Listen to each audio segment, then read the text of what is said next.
দেখো এটা বিয়োগ করতে বলছে, বিয়োগ আর যোগের একই নিয়ম, আগে সদৃশ করতে হবে তারপরে বিয়োগ করতে হবে। তাহলে আমরা সদৃশ করি। এখানে অনাবৃত কয়টা? একটা। তাহলে অনাবৃত একটাই হলো, আবৃত কিন্তু এখানেও এক, এখানেও এক, এক এক লসাগু কত? এক। তাহলে মোট দুইটা সংখ্যা আছে, আবার অতিরিক্ত দুইটা নিতে হবে, তাহলে কয়টা হচ্ছে? চারটা। আচ্ছা তাহলে ঠিক আছে, চারটে সংখ্যা আমি লিখবো 4 4 4 4, ঠিক আছে। 2.1333, এই যে আমি এখানে অতিরিক্ত দুইটাতে দিয়ে দিলাম, আর এই 15, ঠিক আছে। আচ্ছা এটা বিয়োগ করলে কত হয়? 1 হয়, 1 হয়, 1 3 1, কি বোঝা গেছে? তাহলে যোগ আর বিয়োগ এক, বাকিগুলো পারবো না। আচ্ছা একটা একটা পিছনের একটা বলো, মানে 8-এর, হ্যাঁ ঘ নম্বরটা বলো। 19.345 5 এর উপর অনুপনিক। আরেকটা কি? আরেকটা বলো। 13.2349 পূর্ণবণিকটা কোথায়? 3 এবং 9 এর উপরে পূর্ণবণিক। আচ্ছা ঠিক আছে। আচ্ছা তাহলে আমরা আগে সদৃশ করি। এখানে কয়টা আছে? দুইটা। অনাবৃত দুইটা, এখানে একটা। 1 আর 2 এর মধ্যে সর্বোচ্চ কত? 2। 1 আর 3 এর লসাগু, এখানে একটা, এখানে তিনটা।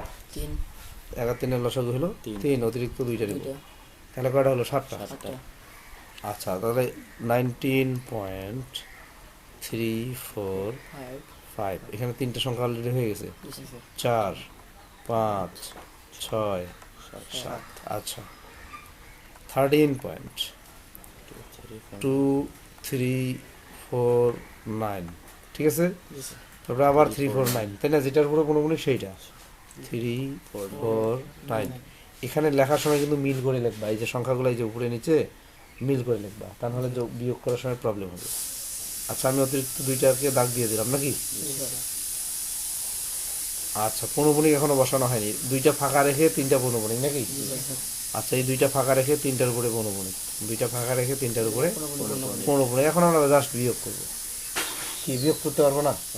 আচ্ছা বিয়োগটা করে দিই। 9 আছে 15-তে 6, হাতে 1, 5 0 হলো এখানে। এখানে কত হচ্ছে? 2।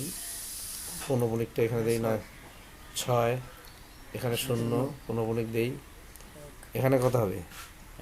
1 হবে, 1 হবে, এখানেও 1 হবে, এখানে হবে 6। কি বোঝা গেছে না? কোনো সমস্যা আছে? যোগ আর বিয়োগ কিন্তু একই, জাস্ট আগে সদৃশ করতে হবে, করে তারপরে যোগের কাজ হলে যোগ, বিয়োগের কাজ হলে বিয়োগ, ঠিক আছে না?